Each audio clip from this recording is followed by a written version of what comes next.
Muslim Christian രണ്ടുപേരും India വിട്ടു പൊക്കോളും എന്നൊരു ന്യൂസ് നിങ്ങളൊരു സുപ്രഭാതത്തിൽ എഴുന്നേൽക്കുമ്പോൾ കേൾക്കുകയാണെന്നുണ്ടെങ്കിൽ എന്തായിരിക്കും നിങ്ങളുടെ മാനസികാവസ്ഥ? ഇത്രയും നാളും ജീവിച്ച രാജ്യം വിട്ട് പുറത്തു പോയിക്കോളാൻ ഗവൺമെന്റ് ഒരു പ്രഖ്യാപനം നടത്തുകയാണെന്നുണ്ടെങ്കിൽ എന്തായിരിക്കും നമ്മുടെ അവസ്ഥ? അങ്ങനെ ഒരു പ്രഖ്യാപനം ഉണ്ടാകൂല എന്ന് നമുക്ക് വിശ്വസിക്കാം.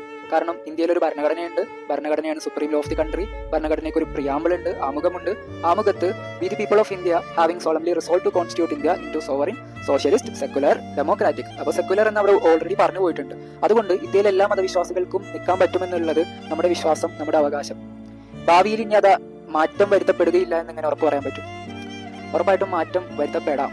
ഇത് എനിക്ക് കുറച്ച് ഊഹങ്ങൾ അല്ലെങ്കിൽ എന്റെ കുറച്ച് അഭിപ്രായങ്ങൾ ഞാൻ ഈ വീഡിയോയിലൂടെ പ്രകടമാക്കുന്നു. അതൊരു പക്ഷേ ശരിയായിരിക്കാം, ശരിയല്ലാതെയും ആയിരിക്കാം. Under article 19 + 1 sub clause A of the Indian constitution every citizen has a right to speak and express his opinion.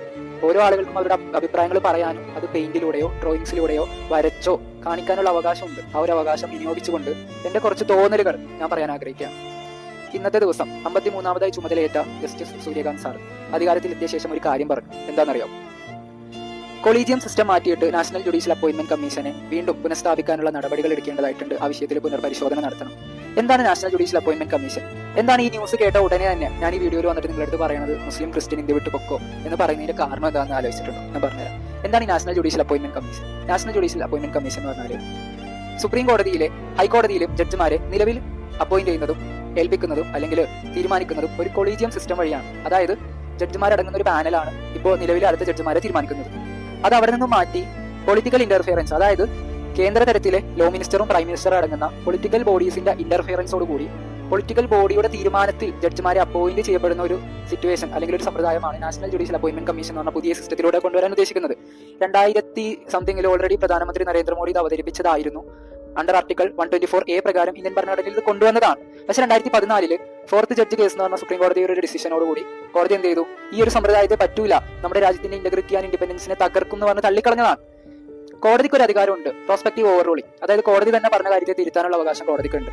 കോടതി ആ ഒരു അധികാരം ഉപയോഗിച്ച് വീണ്ടും പുനർപരിശോധിച്ച് ജുഡീഷ്യൽ അപ്പോയിന്റ്മെന്റ് കമ്മീഷനെ പുനഃസ്ഥാപിച്ചു കഴിഞ്ഞാൽ ഇപ്പോൾ ഉള്ള പൊളിറ്റിക്കൽ ബോഡീസ് തീരുമാനിക്കുന്ന ആളുകളായിരിക്കും നാളെ സുപ്രീം കോടതി ജഡ്ജിമാരായിട്ട് വരാൻ പോകുന്നത്. നമ്മുടെ ഭരണഘടനയിൽ സെക്യുലാരിസം എടുത്ത് കളയാൻ പറ്റൂല. കാരണം secularism is a part of basic structure. The constitution can be amended without changing its basic structure. Already Kesavananda ഭാരതിയുടെ കേസിൽ സുപ്രീം കോടതി പറഞ്ഞൊരു കാര്യമാണ്. പക്ഷേ അതേ കോടതിയിലെ ജഡ്ജിമാര് പൊളിറ്റിക്കൽ ഇന്റർഫിയറൻസിലൂടെ അപ്പോയിന്റ് ചെയ്യപ്പെടുന്ന ജഡ്ജിമാര് പിൽക്കാലഘട്ടത്തിൽ അവർ നേരത്തെ പറഞ്ഞ അഭിപ്രായത്തെ അവർക്ക് മാറ്റി പറയാൻ പറ്റും. സെക്യുലാരിസം ബേസിക് സ്ട്രക്ചറിന്റെ ഭാഗമാണെന്ന് കോടതി ഒരിക്കൽ പറഞ്ഞിട്ടുണ്ടെങ്കിൽ അത് ജീവിതകാലം മുഴുവനും അങ്ങനെ ആയിരിക്കണം എന്നില്ല. കോടതിക്ക് അത് മാറ്റി പറയാൻ പറ്റും. പിന്നീട് വരുന്ന ഇപ്പോൾ ഉള്ള പാർലമെന്റും ഇപ്പോൾ ഉള്ള പൊളിറ്റിക്കൽ ബോഡീസും തീരുമാനിക്കുന്ന ജഡ്ജിമാർ ഇനി അധികാരത്തിൽ വന്ന ശേഷം അവർ തീരുമാനിക്കും സെക്യുലാരിസത്തിനെ പാർട്ട് ഓഫ് ദി കോൺസ്റ്റിറ്റ്യൂഷൻ ആക്കണോ വേണ്ടയോ.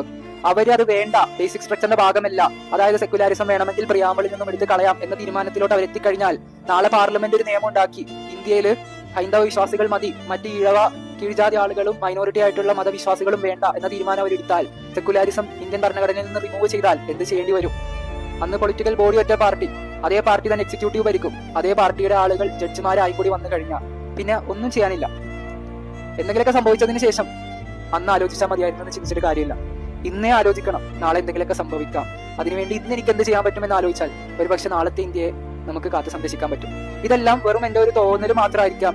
ഇങ്ങനെ ഒരു സെക്യുലാരിസം എടുത്ത് കളയലോ അല്ലെങ്കിൽ ജുഡീഷ്യൽ അപ്പോയിന്റ്മെന്റ് കമ്മീഷൻ വന്നിട്ട് മുഴുവനും ഒരു പാർട്ടിയുടെ ഫേവറായിട്ടുള്ള ആളുകളാകുന്ന രീതിയോ എല്ലാതും തോന്നലായിരിക്കാം. പക്ഷേ തോന്നലായിരിക്കാം എന്ന് പറയുന്നത് പോലെ തോന്നലല്ലാതെ ഒരു യാഥാർത്ഥ്യവുമായിരിക്കാം. തള്ളിക്കളയാൻ പറ്റൂല.